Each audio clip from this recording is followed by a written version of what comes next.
Halo Sobat Ngomin, apa kabar? Wih, ingat jangan lupa ikut giveaway Ngomin. Oke, penjelasannya nanti akan aku munculkan. Stop. Sebelum lanjut, ini pengumuman dulu. Kita ada giveaway. Giveaway ini terbuka untuk member maupun non-member. Siapapun yang nonton video ini boleh ikutan giveaway. Caranya gampang banget. Kalian meluncur ke channel Ngomla, subscribe channel Ngomla, kemudian berikan komen di video channel Ngomla. Yang manapun itu oke. Teknis pengundiannya itu simple banget. Terdiri dari 2 tahap. Pertama, dari sekian video ini aku nanti akan undi video mana yang akan menjadi undian tahap 2. Misalnya kalau yang terpilih adalah video ini. Nah, misalnya ya, kalau video ini yang terpilih yaitu judulnya 3 striker ini lebih ganas dari Ronaldo dan Messi. Kemudian nanti aku akan undi di antara komentar-komentar yang ada di video ini.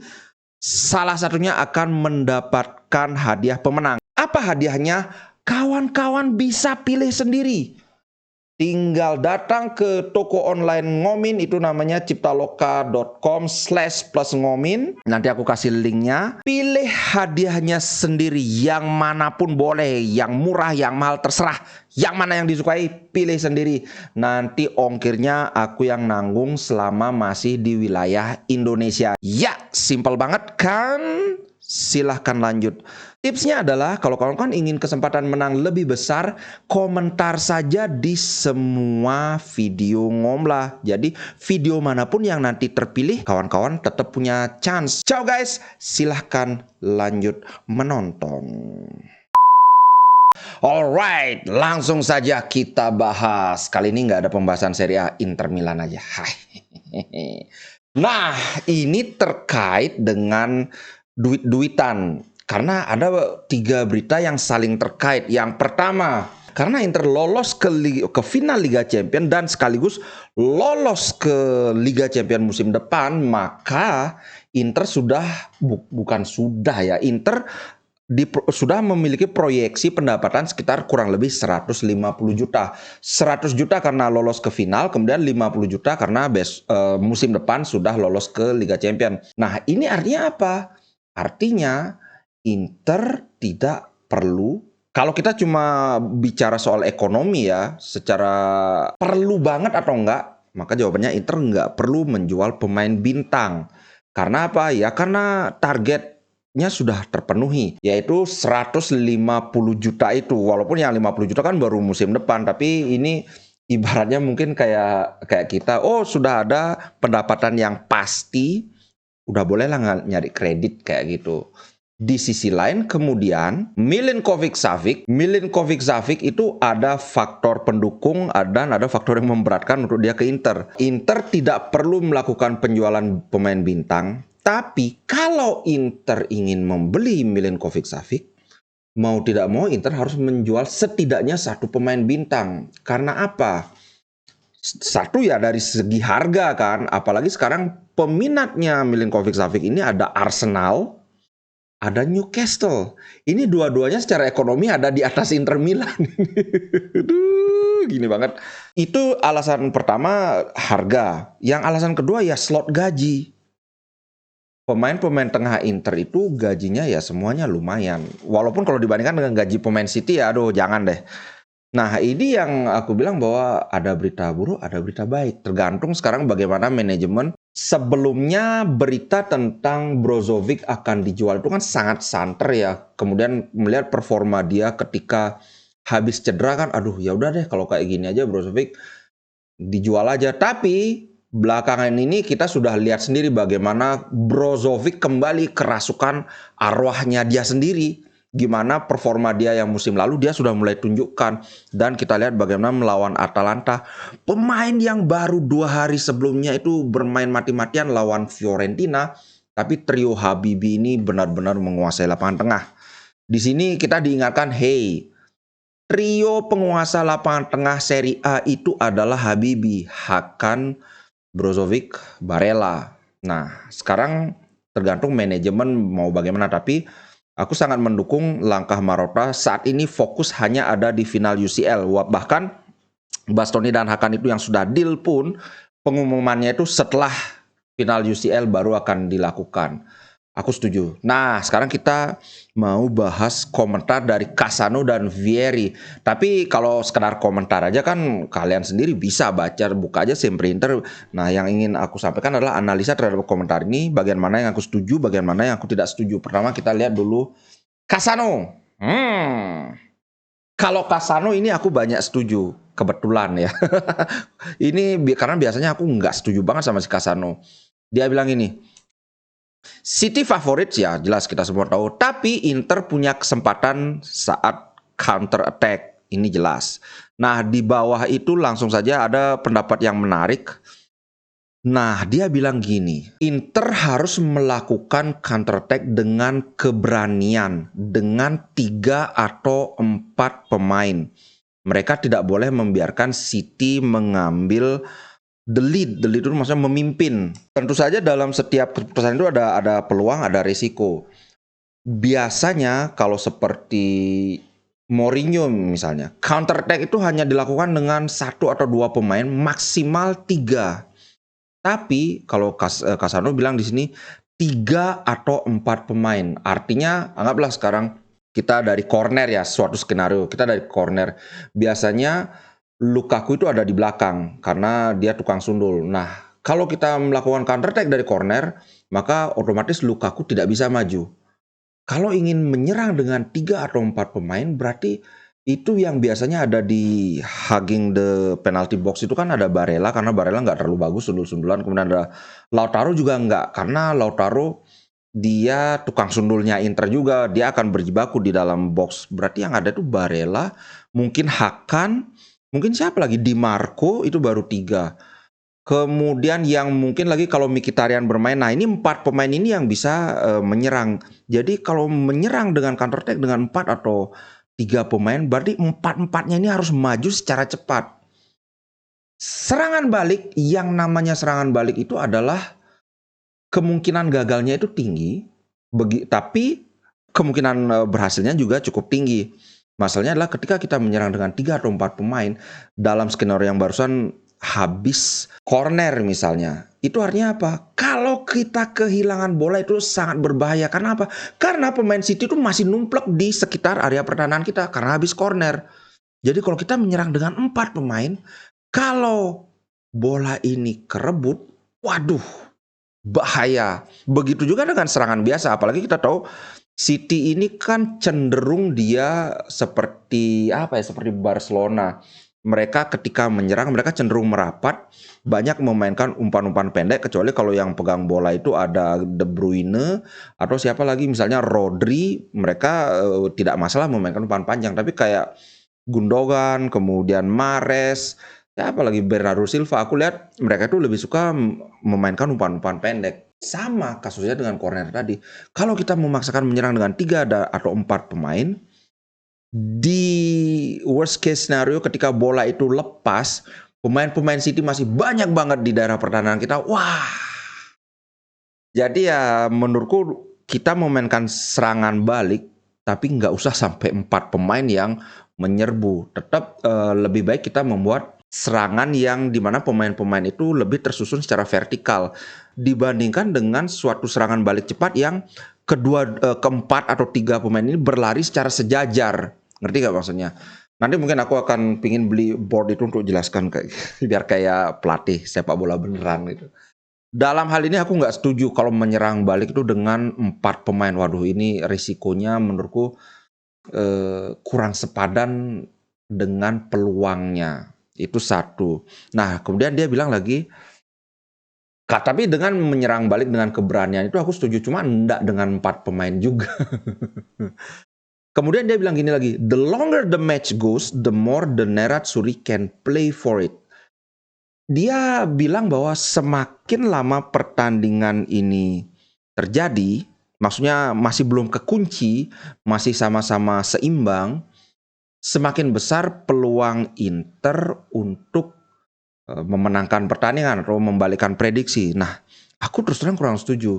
Seperti yang aku bilang sebelumnya, kesempatan Inter itu adalah kalau Inter bisa mencetak gol cepat, kemudian kita bertahan habis-habisan. Ini sama dengan yang kita lakukan dengan Atalanta, walaupun lawan Atalanta kita nggak main bertahan. Maksudnya adalah pemain City ini secara fisik menurutku hampir semua memiliki keunggulan dibanding kita. Stamina ya, aku bilang fisik dalam hal ini stamina. Kalau sampai menit 70 Inter belum bisa mencetak gol, belum bisa leading, aduh ini aku lihat riskan banget. Ingat bagaimana City membawa hasil seri lawan Real Madrid tanpa melakukan pergantian pemain, dan ini mereka tetap menekan Madrid habis-habisan. Jadi dalam hal ini aku nggak setuju banget. Kemudian ya City adalah favorit ya, aku setuju jelas. Kemudian Inter akan memainkan permainan menunggu dan hitting them on the break. On the break ini maksudnya ya tuh counter attack tadi. Nah ini aku setuju banget. Hampir pasti Inzaghi pasti akan melakukan counter attack dibandingkan dengan build up, apalagi build up ala Inzaghi ball seperti di musim lalu. Ini kayaknya sedikit banget ininya. Sedikit banget kemungkinannya. Oke, itu tentang pendapatnya Kasano ya. Bagaimana menurut pendapat kalian? Nah, sekarang kita melihat pendapatnya Vieri. Nah, Vieri ini menurutku agak bias. Dia bilang ini, Inter Milan have stronger midfield than Manchester City. Haaland will struggle versus Inter back three. Wah ini bold banget, kayaknya dari ini aku ngeliat Vieri ini benar-benar fans Inter. Dalam pendapatku, Haaland akan kesulitan. The back three, 3 center back kita akan mark him very well, akan nge-marking dia dengan sangat baik. Dia ada sendirian melawan 3 pemain bertahan. Ini agak bagaimana ya? Masalahnya begini, ketika menang 4-0 itu Bernardo Silva mencetak 2 gol. Haaland memang nggak nyetak gol. Tapi yang nyetak gol dari City itu kan bukan cuma striker, bahkan dia bilang gini lagi, lebih kontroversial. Kontroversial menurutku. Lini serang Inter juga menurutku lebih kuat. Mereka memiliki 3 pemain yang mencetak gol. Untuk City hanya Haaland yang mencetak gol. Ini aku nggak setuju banget. Sorry, ini aku berusaha berbicara secara netral ya. Jelas aku dalam hati pingin Inter yang menang. Tapi kita harus bisa menilai sesuatu itu secara objektif. Dia bilang hanya Haaland yang mencetak gol. Serangan Inter lebih kuat. Kita lihat faktanya. Ini adalah Inter Milan. Memang sekilas kelihatan merata ya. Lautaro mencetak 21 gol, Romelu Lukaku 10, Dzeko 9. Jadi kalau Lukaku dan Dzeko dijumlahkan jumlahnya kurang lebih sama dengan Lautaro Martinez, apalagi Barella juga mencetak gol 6, Di Marco juga mencetak gol 4. Kelihatannya di sini oh ya benar juga ya, semua pemain Inter bisa mencetak gol. Tapi bro, ini City bro. Haaland memang jauh banget di atas 36 gol. Tapi Phil Foden itu 11 gol. Alvarez 9 gol. Sekedar pemberitaan, Phil Foden ini pemain cadangan. Alvarez ini apalagi pemain cadangan. Gundogan ini gelandang bro. De Bruyne ini juga gelandang. Bahkan kalau dilihat, De Bruyne mencetak 7 gol, 18 assist. Riyad Mahrez 11 assist. Riyad Mahrez ini juga cadangan. Maksudnya nggak selalu cadangan, tapi lebih sering dia jadi pemain pengganti dibandingkan Bernardo Silva. Kalau sepanjang yang aku lihat ya, sorry kalau ada misalnya yang ngikutin City, tolong dikoreksi ya. Haaland aja nyetaknya 8 assist. Kita bandingkan lagi dengan Inter Milan bro. 21, 10, 9, 6, 4. Manchester City 36, 11, 9, 8. Nggak ada dasarnya untuk bilang cuma Haaland yang bisa nyetak gol. Karena pencetak gol terbanyak kedua aja mencetak gol lebih banyak daripada pencetak gol kedua kita, yaitu Lukaku. Phil Foden nyetak 11 gol, Lukaku 10 gol. Apalagi ini tidak menggambarkan keseluruhan dari kekuatan City. Karena kalau kita lihat di table ini Inter Milan ya. Inter secara total mencetak 70 gol. 70 gol ya, kelihatan ya. Kelihatan nggak sih? Sorry. Nah, itu 70 gol. Ini dia. Sedangkan Manchester City siap-siap. 94 gol, Bro. 24 gol lebih banyak daripada Inter. Jadi kalau dibilang cuma Haaland yang bisa mencetak gol, aku sangat tidak setuju. Ini yang bikin Real Madrid kecolongan. Kalau kawan-kawan ingat, aku sudah pernah bahas, kayaknya di Just Chat ya. Rudiger itu sangat sombong dengan menyatakan bahwa dia berhasil membungkus si Haaland. Karena benar, Haaland kan nggak berhasil nyetak gol. Tapi mereka lupa bahwa untuk mematikan seorang Haaland, mereka memakai dua pemain. Terbukti Haaland memang nggak nyetak gol, tapi yang nyetak gol ya ada Julian Alvarez, ada si Bernardo Silva, lagi satu siapa aku lupa, Kevin De Bruyne ya kalau nggak salah ya. Mematikan Haaland itu cuma sekian persen dari apa yang kita perlukan untuk mengalahkan City. Nggak cukup cuma mematikan Haaland. Kemudian pernyataan berikutnya dari Vieri adalah lini tengah Inter Milan juga sangat kuat. Kalau kawan-kawan ingat, bukan cuma lini tengah kita yang dipuji oleh Vieri, bahkan Di Marco juga, sampai Vieri sempat bilang, wih, ngelihat Di Marco bagaimana mengirim crossing, aku jadi pingin main lagi kan. Tapi di sini aku setuju, lini tengah kita sangat kuat. Tapi apakah lebih kuat daripada lini tengah City? Ini pertanyaan yang berbeda lagi. Lini tengah City itu adalah Rodri, kemudian John Stones, ini sebagai double pivotnya. Apa itu double pivot? Nanti aku akan jelaskan ya. Kita bikin analisa sebelum pertandingan. Kemudian di depannya itu ada, kalau kita lihat pertandingan lawan Madrid itu ada Silva di kanan, kemudian Gundogan, kemudian Kevin De Bruyne. Jack Grealish. Hampir lupa aku. Ada Jack Grealish. Apakah lini tengah kita lebih kuat dari ini? Di Marco di kiri, kemudian Hakan, Brozo, Barella, Dumfries. Kalau kita lihat pemain tengahnya aja, anggaplah 3 yang di tengah ya. Kita Habibi lawan KDB, Gundogan, dan siapa lagi satu itu? Bernardo Silva. Enggak. Karena Bernardo Silva di sayap kanan. Anggaplah kita ambil 3 ini aja. Mungkin ya seimbang. Tapi kalau kita adu secara keseluruhan lini tengah kita lawan City, kayaknya nggak berani aku mengklaim bahwa lini tengah Inter lebih kuat. Vieri ini ada yang menarik ini. Dalam pendapatku, Inter tidak akan bertahan sedalam apa yang banyak orang perkirakan. Termasuk aku ya, aku juga memprediksi bahwa Inter akan kurang lebih sama seperti lawan Barcelona. Kita akan garis pertahanan kita itu agak dalam. Tapi Vieri bilang, nggak, pendapatku tidak begitu. Kalau aku akan menyerang mereka dan aku tidak akan membiarkan mereka keluar dari daerah mereka. Wih, gila ini. Memang kalau pemikiran striker itu ya memang kayak gini. Caranya menang itu gimana? Ya serang. Nah, ini di sini dia bilang, menurut pendapatku lini tengah Inter lebih kuat daripada lini tengah City. Kalau menurut kawan-kawan gimana? Coba seobjektif mungkin ya. Kalau aku nggak berani bilang lebih kuat, tapi aku juga tidak akan bilang ya mungkin sedikit lebih lemah, tapi nggak sejauh itu.